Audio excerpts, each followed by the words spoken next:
جناب چیئرمین اگلے سال پلیز آپ حکومت ہے پھر جواب دیں مہربانی جی جی جی پلیز بڑی مہربانی. جی ادری صاحب. دیکھیں یہ جو ہے بہت حد تک معاملہ ٹھیک ہو گیا تھا اور ہم نے بڑی کوشش کی اس میں متحدہ مجلس عمل بنائی اور تمام مسالک کے لوگوں کو اس میں شریک کیا اور کسی حد تک اس پہ قابو پا لیا ہم نے. لیکن گزشتہ ابھی محرم تو چل رہا ہے میرے خیال میں کہ گزشتہ محرم کے عشرے سے پہلے یہاں اسلام آباد میں ایک شیعہ ذاکر نے اپنی تقریر میں یہ کہا کہ سیدنا صدیق اکبر رضی اللہ تعالی عنہ یہ کافر ہے اور دائرہ اسلام سے خارج ہے.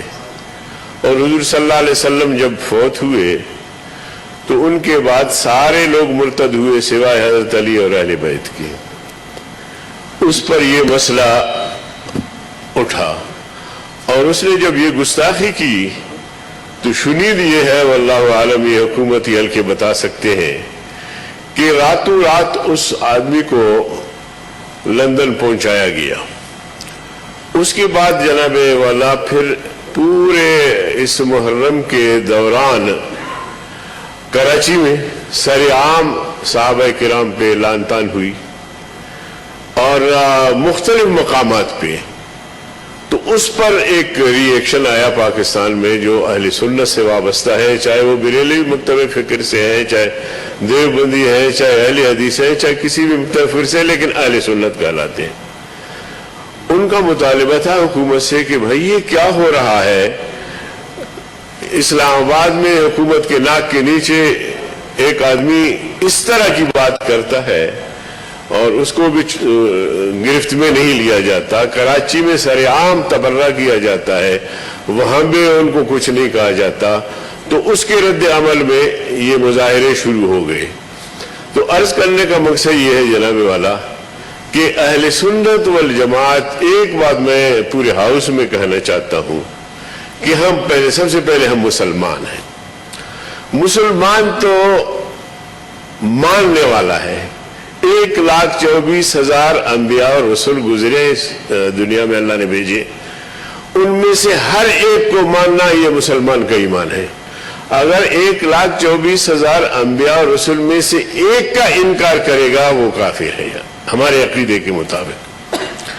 عیسیٰ علیہ السلام, حضرت عیسیٰ علیہ السلام کو مانتے ہیں, باقی انبیاء کو مانے نہ مانے وہ پابند نہیں. موسیٰ علیہ السلام کو یہودی مانتے ہیں لیکن باقی انبیاء کو مانے نہ مانے وہ پابند, اپنے آپ کو پابند نہیں سمجھتے. لیکن ہم تو تمام انبیاء کو ماننے والے ہیں.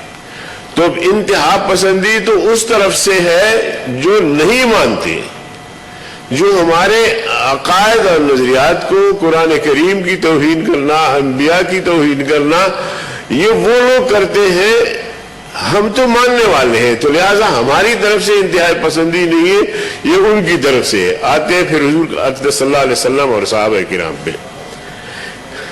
1,24,000 سے زیادہ صحابہ کرام جو حضور صلی اللہ علیہ وسلم کے دور میں ان سے بیعت ہوئے, ان کو زیارت ہوئی, وہ صحابی بنے. ہم ان سب کو مانتے ہیں, تمام اہل بیت سمیت سیدنا علی المرتضیٰ رضی اللہ تعالی عنہ, اور اسی طرح امام حسن, امام حسین, یا اہل بیت جو ازواج مطہرات, ہم سب کو ماننے والے ہیں.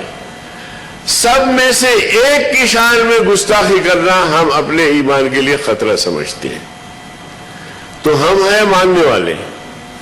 انکار تو ادھر سے آتا ہے کہ ابوبکر صدیق, عمر فاروق, عثمان غنی, عشرہ مبشرہ اور تمام صحابہ کرام پہ, اور اس طرح ایمان سوز باتیں سامنے آتی ہے. جناب چیئرمین, بحیثیت مسلمان شاید میں اس مسئلے پر بات نہیں کرنا چاہ رہا تھا.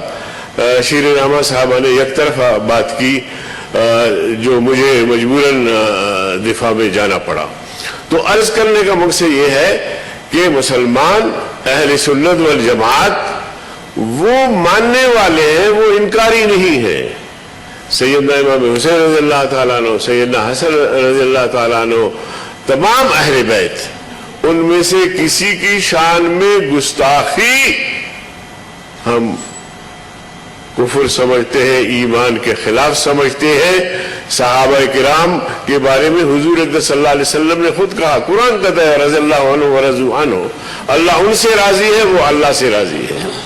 اسی طرح حدیث نبی صلی اللہ علیہ وسلم، اصحابک النجوم بأیہم اقتدیتم اہتدیتم، میرے صحابی ستاروں کی مانند ہے، ان میں سے کسی کی بھی اقتداء کرو گے فلاح پاؤ گے، ہدایت پاؤ گے۔ تو صحابہ کرام پیغمبر کریم صلی اللہ علیہ وسلم کے بعد وہ تسلسل ہے جو آج تک چلا آ رہا ہے، لیکن اگر خدا نہ خواستہ ہم صحابہ کرام کو اس سے نکال دے تو پھر بچتا کیا ہے اسلام میں، دین میں بچتا کیا ہے؟ جی پھر صحابہ کرام رضی اللہ تعالیٰ عنہ حضور صلی اللہ علیہ وسلم کے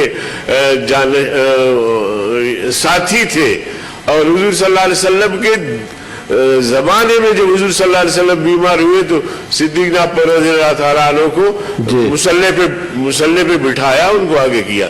تو اس لیے میں سمجھتا ہوں کہ یہ جو رویہ ہے یہ اس محرم میں تو یہ میرے خیال میں حکومت کی ذمہ داری بھی بنتی ہے۔